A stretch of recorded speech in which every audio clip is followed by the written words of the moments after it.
নমস্কার বন্ধুরা, কেমন আছো? আশা করি তোমরা সবাই ভালো আছো।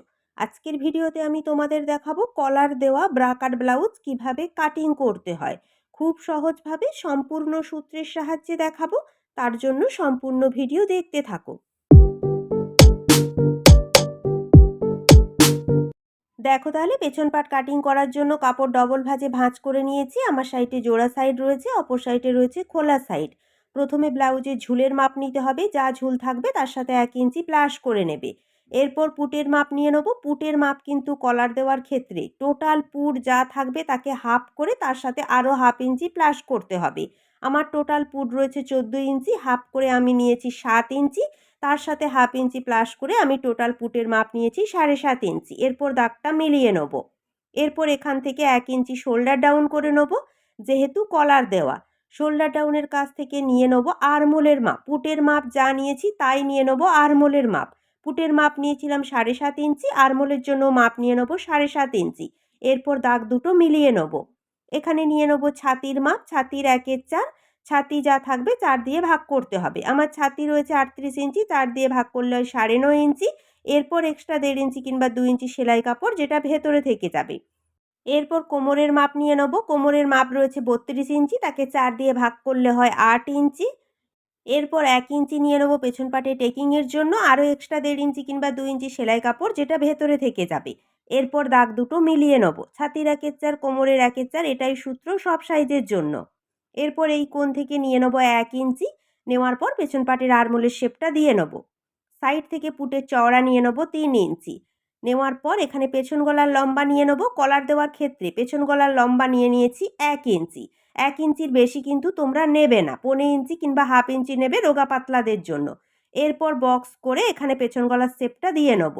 এরপর সাইড থেকে ফিটিংস লাইন পর্যন্ত ফিতে ধরে ফিতের মিডিলে একটা দাগ দিয়ে নেব। দাগের দুটো সাইডে নিয়ে নেব 1/2 ইঞ্চি 1/2 ইঞ্চি, ওপরের দিকে নিয়ে নেব 5.5 ইঞ্চি। তোমরা 6 ইঞ্চিও নিতে পারো। যেহেতু ভরাট পিঠ রয়েছে, টেকিংয়ের লম্বাটা বেশি রাখলে ফিটিংসটা ভালো আসে। এরপর শোল্ডার ডাউনের দাগটা এইভাবে তেরচা করে মিলিয়ে নেব।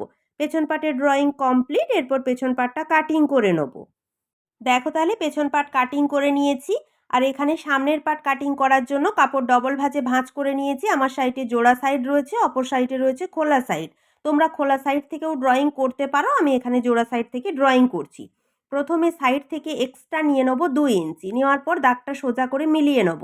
যেহেতু সরাসরি কাপড়ে কাটিং করব, তাই এক্সট্রা 2 ইঞ্চি নিচ্ছি। এটা কম্পালসারি, সব সাইজের জন্য তোমরা এক্সট্রা 2 ইঞ্চি নিয়ে নেবে। এরপর এই যে দাগটা দিয়েছি, এই দাগ বরাবর পেছন পাট এইভাবে সমান করে বসিয়ে নেব। নিচের দিকে কিন্তু লাইলিন কাপড় কিছুটা বেশি রাখতে হবে, কারণ সমস্ত পাটগুলো এখান থেকেই আমি বের করে নেব। যদি লাইলিন কাপড় নিচের দিকে বেশি না রাখো, এল পাট কিন্তু অন্যান্য কোথাও থেকে বের করতে হবে। এরপর পেছন পাট বরাবর সাইড পর্যন্ত ড্রয়িং তুলে নেব, নিচের দিকটা খোলা রাখবো। দেখো তাহলে সাইড পর্যন্ত ড্রয়িং তুলে নিয়েছি, নিচের দিকটা কিন্তু খোলা রয়েছে। প্রথমে আরমোলের কাছে একটা বক্স করে সামনের পাটের আরমোলের শেপটা দিয়ে নেব। যেহেতু কলার দেওয়া, এখানে কিন্তু তালপাট কাটিং করতে হবে। এই কোণ থেকে ফিতে ধরে ভেতর দিকে নিয়ে নেব 1 ইঞ্চি। নেওয়ার পর এই দাগটা দেখো পুটের দাগের সাথে এইভাবে মিলিয়ে নেব। নেওয়ার পর এই কোণ থেকে 1 ইঞ্চিতে একটা দাগ দিয়ে সামনের পাটের আরমোলের শেপটা দিয়ে নেব। তোমরা কিন্তু অবশ্যই তালপাটটা কাটিং করে নেবে। বুঝতে পেরেছো? এরপর আমরা নিয়ে নেব পুটের চওড়া। এই যে 2 ইঞ্চিতে দাগ দিয়েছি, 2 ইঞ্চি দাগের পর থেকেই কিন্তু পুটের চওড়া নিতে হবে। এরপর সামনের গলার শেপটা দিয়ে নেব। সামনের গলা যা থাকবে 1/2 ইঞ্চি প্লাস করবে, কারণ কাঁচ সেলাই 1/2 ইঞ্চি সেলাই চলে যাবে। এরপর এখানে বক্স করে সামনের গলার শেপটা এইভাবে দিয়ে নিতে হবে। বোঝা গেল? এরপর নিয়ে নেব পয়েন্টের মাপ। আজকে যেই নিয়মে ব্রাকাট ব্লাউজ কাটিং করে দেখাচ্ছি, এটাতে কিন্তু পয়েন্টের মাপ দরকার, আর পয়েন্টের মাপ খুবই গুরুত্বপূর্ণ। পয়েন্টের মাপ যা থাকবে তার সাথে 2 ইঞ্চি প্লাস করতে হবে।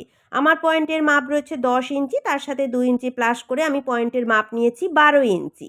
এই 2 ইঞ্চি কিন্তু কম্পালসারি সব সাইজের জন্য।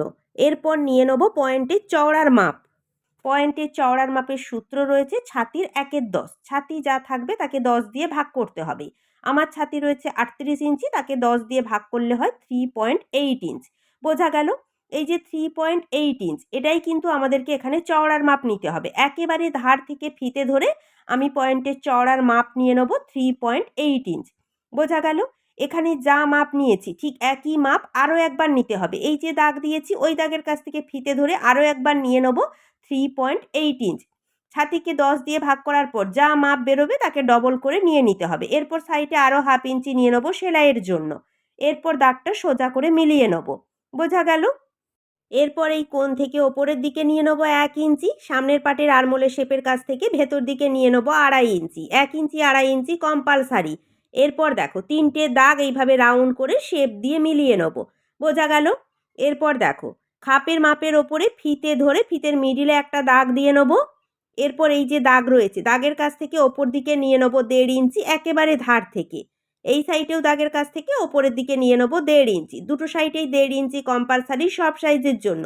এরপর দেখো 1.5 ইঞ্চিতে যে দাগগুলো দিয়েছি ওই দাগগুলো মিডিলের দাগের সাথে এইভাবে তেরচা তেরচা করে মিলিয়ে নেব। এখানে কিন্তু কোণ রাখবে না, হালকা রাউন্ড করে শেপ দিয়ে নেব।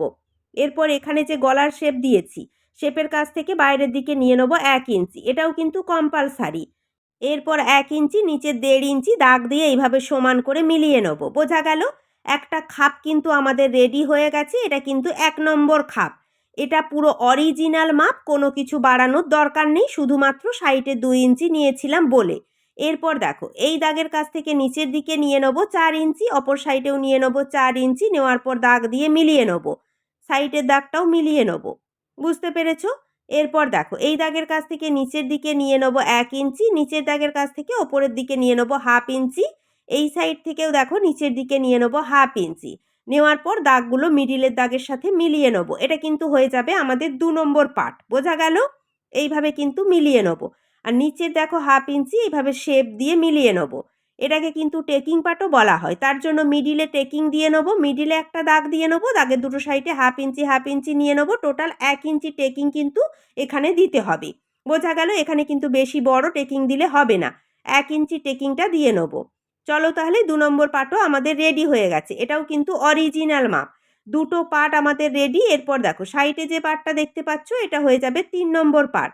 এখানে তোমরা যেটা করবে দেখো এই যে রাউন্ড বরাবর শেপ দিয়েছি, শেপের কাছে দেখো এই যে 2 নম্বর পার্টে 1/2 ইঞ্চি নাবিয়েছি, ওখান থেকে স্কেল তেরচা করে ধরে সাইড পর্যন্ত দাগ দিয়ে নিলেই কিন্তু আমাদের 3 নম্বর পার্টটা রেডি হয়ে গেল। এরপর এই যে দাগ দিয়েছি এই দাগের কাছ থেকে নিচের দিকে নিয়ে নেব 4 ইঞ্চি। 14 ইঞ্চি ঝুলের জন্য বেল্টের চওড়া নিয়ে নেব 4 ইঞ্চি। দুটো সাইডেই 4 ইঞ্চি নিয়ে দাগটা এইভাবে সোজা করে মিলিয়ে নেব। এটা কিন্তু আমাদের 4 নম্বর পার্ট হয়ে যাবে। এরপর পেছন পার্ট দেখো একেবারে সাইড থেকে বসিয়ে পেছন পার্টের কোমর বরাবর একটা দাগ দিয়ে দাগটা এইভাবে সমান করে মিলিয়ে নেব। ওপরের দাগটাও মিলিয়ে নেব, সাইডের দাগটাও মিলিয়ে নেব। 4 নম্বর পার্ট রেডি। এরপর দেখো 2 নম্বর পার্টের যে শেপ দিয়েছিলাম এই শেপটাই হয়ে যাবে আমাদের 4 নম্বর পার্টের শেপ। বোঝা গেল? তাহলে সামনের পার্টের 4টে পার্ট কিন্তু আমাদের রেডি হয়ে গেছে, সম্পূর্ণ অরিজিনাল মাপ। শুধুমাত্র সাইডে 2 ইঞ্চি এক্সট্রা কাপড় বাড়ালেই কিন্তু আমাদের হয়ে যাবে, আর কোনো কিছু সেলাইয়ের জন্য কাপড় বাড়ানোর দরকার নেই। এইভাবে কিন্তু সরাসরি তোমরা কাপড়ে কাটিং করতেই পারো, কোনো অসুবিধা কিন্তু হবে না। এরপর ভালো করে পিন দিয়ে আটকে নিয়ে পার্টগুলো একটার পর একটা এইভাবে সমান করে যেমনভাবে ড্রয়িং করেছিলাম ড্রয়িং বরাবর কাটিং করে নেব। কাটিংটা কিভাবে করছি একটু ভালো করে কিন্তু তোমরা দেখে নিও, কাটিংটাও কিন্তু খুবই গুরুত্বপূর্ণ। বোঝা গেল? দেখো তাহলে কাটিং করে নিয়েছি সম্পূর্ণ অরিজিনাল মাপ। শুধুমাত্র দেখো আমাদের 4 নম্বর পাটের সাইডে জোড়া সাইড রয়েছে আর 2 নম্বর পাটের সাইডে জোড়া সাইড রয়েছে। যেহেতু আমি জোড়া সাইড থেকে ড্রয়িং করেছিলাম, তোমরা খোলা সাইড বা জোড়া সাইড থেকে ড্রয়িং করতেই পারো, কোনো অসুবিধা নেই। কিন্তু কাপড় ঠিকঠাকভাবে ভাঁজ করবে, না হলে কিন্তু কাপড় নষ্ট হয়ে যাবে। বোঝা গেল? এরপর হাতা কাটিং করে নেব। তার জন্য কাপড় 4 ভাঁজে ভাঁজ করে নিয়েছি। আমার সাইডে জোড়া সাইড রয়েছে, অপর সাইডে রয়েছে খোলা সাইড। হাতার ঝুলের যা মাপ থাকবে তার সাথে 1 ইঞ্চি কিংবা 2 ইঞ্চি প্লাস করে ঝুলের মাপ নিয়ে দাগটা সোজা করে মিলিয়ে নেব। ঝুলের দাগের কাছ থেকে নিচের দিকে নিয়ে নেব 3 ইঞ্চি। নেওয়ার পর এই দাগটাও সোজা করে মিলিয়ে নেব। এই দাগের ওপরেই হাতার চওড়ার মাপ নিতে হবে। তার জন্য দেখো পেছন পার্ট নিয়ে নেব। পেছন পার্টের আরমোলের কাছে মাপটা নিয়ে নিতে হবে। পুটের কাছ থেকে ফিতে ধরে ফিটিংস লাইন পর্যন্ত যা মাপ আসবে এটাই হয়ে যাবে হাতার চওড়ার মাপ।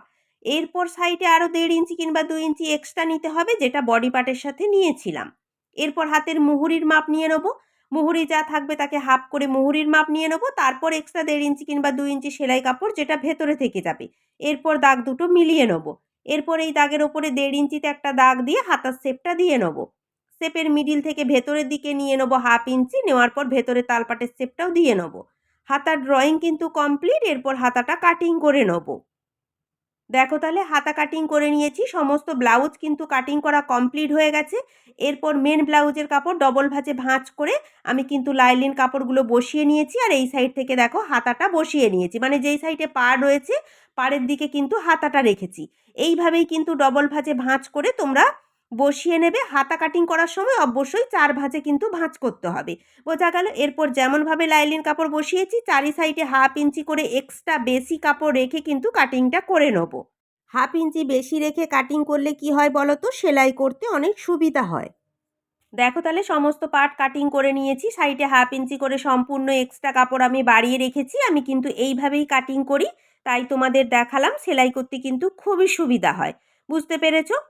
তোমরা কিন্তু এইভাবে কাটিং করতে পারো, তাহলে সেলাই করতে খুবই সুবিধা হবে, বোঝা গেল। কাপড় কিন্তু সরে যাবে না। চলো তাহলে আজকের ভিডিও এই পর্যন্ত।